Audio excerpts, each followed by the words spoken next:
ಒಂದು ಸಾಧಾರಣ cardboard box. ಇದನ್ನ ತೆರೆಯೋದ್ರಲ್ಲಿ ಅಂಥ ವಿಶೇಷ ಏನಿದೆ ಅಲ್ವಾ? ಆದ್ರೆ ಇದೇ ಒಂದು ಸಿಂಪಲ್ ಕೆಲ್ಸ ಇವತ್ತು ಸಾವಿರಾರು ಜನರಿಗೆ ಒಳ್ಳೆ ಸಂಬಳ ತಂದುಕೊಡೋ ಒಂದು ಡಿಜಿಟಲ್ ಕೆರಿಯರ್ ಆಗಿದೆ ಅಂದ್ರೆ ನಂಬ್ತೀರಾ? ಹೌದು, ಇವತ್ತು ನಾವು ಅನ್ಬಾಕ್ಸಿಂಗ್ ವಿಡಿಯೋಗಳ ಹಿಂದಿರೋ ಎಕಾನಮಿ ಬಗ್ಗೆ ಮಾತಾಡೋಣ. ಇದು ಬರೀ ಒಂದು ಹಾಬಿ ಅಲ್ಲ, ಇದೊಂದು ಸೀರಿಯಸ್ ಕೆರಿಯರ್ ಆಪ್ಷನ್. ಬರೀ ಒಂದು ಬಾಕ್ಸ್ ಓಪನ್ ಮಾಡಿ ತಿಂಗಳ ಬಿಲ್ ಎಲ್ಲಾ ಕಟ್ಟೋಕ್ಕಾಗತ್ತಾ? ಈ ಪ್ರಶ್ನೆಗೆ ಉತ್ತರ ಹೌದು ಅನ್ನೋದಾದ್ರೆ, ಈ ಚರ್ಚೆಯ ಕೊನೆಗೆ ಈ ಕ್ರಿಯೇಟೋಪಾತಿನ ಅಸಲಿ ಪವರ್ ಏನು ಅನ್ನೋದು ನಮಗೆಲ್ಲ ಕ್ಲಿಯರ್ ಆಗಿ ಗೊತ್ತಾಗತ್ತೆ. ಹಾಗಾದ್ರೆ ಮೊದಲು ಈ ಅನ್ಬಾಕ್ಸಿಂಗ್ ಅನ್ನೋ ವಿಚಾರದ ಆಳಕ್ಕೆ ಇಳಿಯೋಣ. ಇದು ಸುಮ್ನೆ ಬಾಕ್ಸ್ ಓಪನ್ ಮಾಡೋದಕ್ಕಿಂತ ತುಂಬಾನೇ ದೊಡ್ಡದು. ಈ ವಿಡಿಯೋಗಳು ಯಾಕಿಷ್ಟೊಂದು ಪಾಪ್ಯುಲರ್ ಆಗಿವೆ ಮತ್ತೆ ಜನರ ಮೇಲೆ ಹೇಗೆ ಇನ್ಫ್ಲೂಯೆನ್ಸ್ ಮಾಡ್ತವೆ ಅನ್ನೋದನ್ನ ಫಸ್ಟ್ ಅರ್ಥ ಮಾಡ್ಕೊಳ್ಳೋಣ. ಸಿಂಪಲ್ ಆಗಿ ಹೇಳ್ಬೇಕು ಅಂದ್ರೆ, ಅನ್ಬಾಕ್ಸಿಂಗ್ ಅಂದ್ರೆ ಒಂದು ಹೊಸ ಪ್ರಾಡಕ್ಟ್ ಅನ್ನ ಫಸ್ಟ್ ಟೈಮ್ ಓಪನ್ ಮಾಡ್ತೀವಲ್ಲ, ಆ ಕ್ಷಣದ ಎಕ್ಸೈಟ್ಮೆಂಟನ್ನ ಕ್ಯಾಪ್ಚರ್ ಮಾಡೋದು. ಪ್ಯಾಕೇಜಿಂಗ್ ಹೇಗಿದೆ, ಬಾಕ್ಸ್ ಒಳಗೆ ಏನೆಲ್ಲ ಇದೆ, ಮತ್ತೆ ಫಸ್ಟ್ ಲುಕ್ಕಲ್ಲಿ ಪ್ರಾಡಕ್ಟ್ ಹೇಗನ್ಸುತ್ತೆ ಅನ್ನೋ ಪ್ರಾಮಾಣಿಕ ರಿಯಾಕ್ಷನ್ ಇದೆಯಲ್ಲ, ಅದೇ ಇದ್ರೆ ಜೀವಾಳ. ಇದು ಬರೀ ಎಂಟರ್ಟೈನ್ಮೆಂಟ್ ಅಲ್ಲ, ಇವತ್ತಿನ ಜಗತ್ತಲ್ಲಿ ಇದೊಂದು ಇಂಪಾರ್ಟೆಂಟ್ ಬೈಯಿಂಗ್ ಗೈಡ್ ಇದ್ದ ಹಾಗೆ. ಈ ವಿಡಿಯೋಗಳ ಪವರ್ ಇರೋದೇ ಅವು ಮಾಡೋ ಬೇರೆ ಬೇರೆ ಕೆಲ್ಸಗಳಲ್ಲಿ. ಒಂದ್ ಕಡೆ ಹೊಸ ಫೋನ್ ತಗೋಬೇಕು ಅನ್ಕೊಂಡಿರೋರ್ನ ನೇರವಾಗಿ ಅಟ್ರಾಕ್ಟ್ ಮಾಡುತ್ತೆ, ಇನ್ನೊಂದ್ ಕಡೆ ಮಾರ್ಕೆಟ್ನಲ್ಲಿರೋ ಹೊಸ ಪ್ರಾಡಕ್ಟ್ಗಳನ್ನ ಜನರಿಗೆ ಪರಿಚಯಿಸುತ್ತೆ. ಎಲ್ಲದಕ್ಕಿಂತ ಮುಖ್ಯವಾಗಿ ಕ್ರಿಯೇಟರ್ ಕೊಡೋ ಆ ಜೆನ್ಯೂನ್ ಫಸ್ಟ್ ಇಂಪ್ರೆಷನ್ ಇದೆಯಲ್ಲ, ಅದು ನೋಡೋರಲ್ಲಿ ಒಂದು ನಂಬಿಕೆ ಹುಟ್ಟಿಸುತ್ತೆ. ಇದು ಅವರ ಬೈಯಿಂಗ್ ಡಿಸಿಷನ್ನ ಡೈರೆಕ್ಟ್ ಆಗಿ ಇನ್ಫ್ಲೂಯೆನ್ಸ್ ಮಾಡುತ್ತೆ. ಹಾಗಾದ್ರೆ ಕ್ರಿಯೇಟರ್ಸ್ ಯಾಕೆ ಈ ವಿಡಿಯೋಗಳನ್ನ ಮಾಡ್ತಾರೆ? ಸುಮ್ನೆ ಖುಷಿಗಾಗ? ಖಂಡಿತ ಇಲ್ಲ. ಇದ್ರ ಹಿಂದೆ ಡೈರೆಕ್ಟ್ ಮತ್ತು ಇಂಡೈರೆಕ್ಟ್ ಬೆನಿಫಿಟ್ಸ್ನ ಒಂದು ದೊಡ್ಡ ಲಿಸ್ಟೇ ಇದೆ. ಆ ರಿವಾರ್ಡ್ಸ್ ಏನೇನು ಅಂತ ಈಗ ನೋಡೋಣ ಬನ್ನಿ. ಈ ಬೆನಿಫಿಟ್ಸ್ನಲ್ಲಿ 2 ರೀತಿ ಇದೆ. ಒಂದು, ತಕ್ಷಣ ಸಿಗೋ ಹಣ, ಅಂದ್ರೆ YouTube ads, sponsorships, affiliate commissions, ಇವುಗಳಿಂದ ಬರೋ ಡೈರೆಕ್ಟ್ ಇನ್ಕಮ್. ಆದ್ರೆ ಅದಕ್ಕಿಂತಾನೂ ಇಂಪಾರ್ಟೆಂಟ್ ಆಗಿರೋದು 2ನೇ ವಿಧದ ಬೆನಿಫಿಟ್, ಇಂಡೈರೆಕ್ಟ್ ಬೆನಿಫಿಟ್ಸ್. ಇದು ಒಬ್ಬರ ಕೆರಿಯರ್ಗೆ ಫೌಂಡೇಶನ್ ಹಾಕುತ್ತೆ.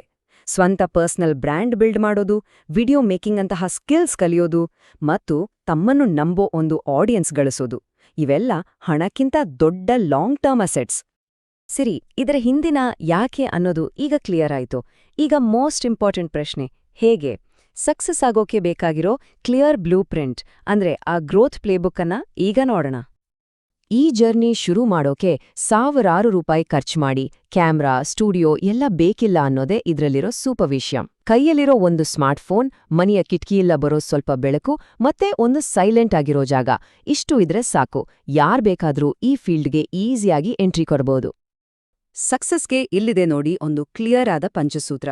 Number 1, consistency. ಪ್ರತಿದಿನ ಪೋಸ್ಟ್ ಮಾಡೋದ್ರಿಂದ ಯೂಟ್ಯೂಬ್ ಆಲ್ಗೋರಿದಮ್ ಚಾನೆಲ್ನ ಗಮನಿಸುತ್ತೆ. ನಂಬರ್ 2, ಫಸ್ಟ್ ಲುಕ್ನಲ್ಲೇ ಅಟ್ರಾಕ್ಟ್ ಮಾಡೋ ಥಂಬ್ನೇಲ್ ಮತ್ತೆ ಟೈಟಲ್. ನಂಬರ್ 3, ಜನ ಏನು ಸರ್ಚ್ ಮಾಡ್ತಾರೋ ಆ ಕೀವರ್ಡ್ಸ್ ಮೇಲೆ ಫೋಕಸ್ ಮಾಡೋದು. ನಂಬರ್ 4, ಫಸ್ಟ್ 90 ದಿನ ಒಂದೇ ಟಾಪಿಕ್ಗೆ ಸ್ಟಿಕ್ ಆಗಿರಿ, ಇದರಿಂದ ಒಂದು ಐಡೆಂಟಿಟಿ ಕ್ರಿಯೇಟ್ ಆಗುತ್ತೆ. ಆ ಲಾಸ್ಟಲ್ಲಿ ಚಾನೆಲ್ನ ಅನಾಲಿಟಿಕ್ಸ್ ಟ್ರ್ಯಾಕ್ ಮಾಡಿ ಯಾವುದು ವರ್ಕ್ ಆಗ್ತಾ ಇದೆಯೋ ಅದನ್ನೇ ಜಾಸ್ತಿ ಮಾಡಿ. ಓಕೆ, ಇದೆಲ್ಲ ಕೇಳೋಕೆ ತುಂಬಾ ಚೆನ್ನಾಗಿದೆ. ಆದ್ರೆ ನಿಜವಾಗ್ಲೂ ಎಷ್ಟು ದುಡಿಬಹುದು? ಆ ಸ್ಟೇಜ್ ತಲುಪೋಕೆ ಎಷ್ಟು ಟೈಮ್ ಬೇಕೋ? ಬನ್ನಿ ಈಗ ರಿಯಲ್ ನಂಬರ್ಸ್ ನೋಡೋಣ. ಇಂಡಿಯಾದಲ್ಲಿ ಅರ್ನಿಂಗ್ಸ್ ಪೊಟೆನ್ಷಿಯಲ್ ಹೇಗಿದೆ ನೋಡಿ. ಶುರುವಿನಲ್ಲಿ ಇದನ್ನ ಒಂದು ಸೈಡ್ ಹಸಲ್ ತರ ಮಾಡಿ ತಿಂಗಳಿಗೆ 25,000 ರೂಪಾಯಿವರೆಗೂ ಗಳಿಸಬಹುದು. ಆದರೆ ಚಾನೆಲ್ ಬೆಳೀತಾ ಹೋದ ಹಾಗೆ ಇದು ತಿಂಗಳಿಗೆ ಲಕ್ಷಾಂತರ ರೂಪಾಯಿ ತಂದುಕೊಡೋ ಒಂದು ಫುಲ್ ಟೈಮ್ ಕೆರಿಯರ್ ಆಗಿ ಬದಲಾಗಬಹುದು. ಇದು ಕನಸಲ್ಲ, ಇದು reality. Tech Burner, Trakin Tech, Mumbaikar Nikhil, Mister Indian Hacker, ಈ ಹೆಸರುಗಳನ್ನ ಎಲ್ಲರೂ ಕೇಳಿರ್ತಾರೆ.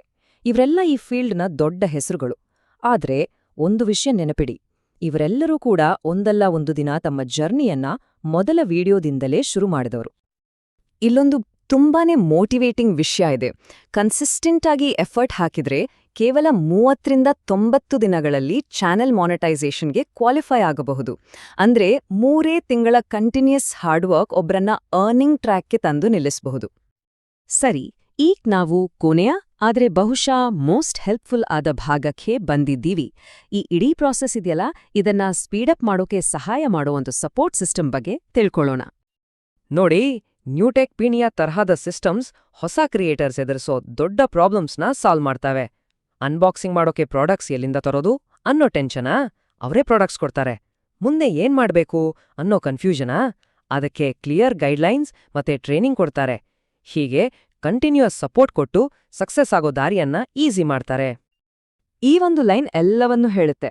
ಇಂಥ ಸಿಸ್ಟಮ್ಸ್ ಬರೀ ಹೆಲ್ಪ್ ಮಾಡಲ್ಲ, ಬದಲಾಗಿ ಒಬ್ಬರ ಗ್ರೋತ್ಗೆ ಒಂದು ಕ್ಯಾಟಲಿಸ್ಟ್ ತರ ಕೆಲಸ ಮಾಡ್ತವೆ. ಅಂದ್ರೆ ಸಕ್ಸಸ್ ಆಗೋ ಜರ್ನಿಯನ್ನ ಇನ್ನಷ್ಟು ಶಾರ್ಟ್ ಮಾಡ್ತವೆ. ಕೊನೆಯದಾಗಿ ಈ ಒಂದು ಪ್ರಶ್ನೆಯೊಂದಿಗೆ ಈ ಚರ್ಚೆಯನ್ನ ಮುಗಿಸೋಣ. ಇಷ್ಟೆಲ್ಲ ಅವಕಾಶಗಳನ್ನ ನೋಡಿದ್ಮೇಲೆ ಈ ಹೊಸ ಕ್ರಿಯೇಟರ್ ಎಕಾನಮಿಯಲ್ಲಿ ಅಸಲಿ ರಿಸ್ಕ್ ಅಂದ್ರೆ ಏನೂ ಪ್ರಯತ್ನ ಮಾಡದೆ ಸುಮ್ನೆ ಕೂತಿರೋದು ಅನ್ಸಲ್ವಾ? ಯೋಚನೆ ಮಾಡಿ.